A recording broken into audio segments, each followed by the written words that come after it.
Sprendžiame logaritminę nelygybę. Štai tokia nelygybė, aš jau įrašau logaritmas pagrindu 1/2 x daugiau už -2. Pasirašysiu logaritmą kitoje lygybės pusėje vietoj -2. Pirmiausia, rašau vienetuką, logaritmas pagrindu 1/2 1/2. Čia būtų vienetui lygų, bet man reikia -2 turėti, tai aš pakeliu minus kvadratu. Va dabar šis skaičius yra lygus -2. Galiu antilogaritmuoti, tai yra iš abiejų pusių nuimti logaritmus, gausiu x, dabar prisimink, logaritmo pagrindas 1/2 mažesnis už vienetą, todėl mes keičiame ženklą, nelygybės ženklą keičiame priešingu. Ir x mažiau už 1/2 bus pakelta minus kvadratu, x mažiau už 4.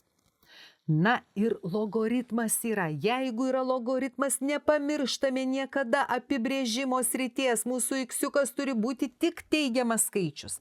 Taigi mūsų x dar turi būti didesnis už 0. Ir atsakymas bus nuo 0 iki 4 intervalas. Bet mūsų prašo didžiausio sveikojo sprendinio. Čia labai skaitom sąlygą, nepražiopsojam, ko mūsų prašo. Taigi atsakymas yra -3.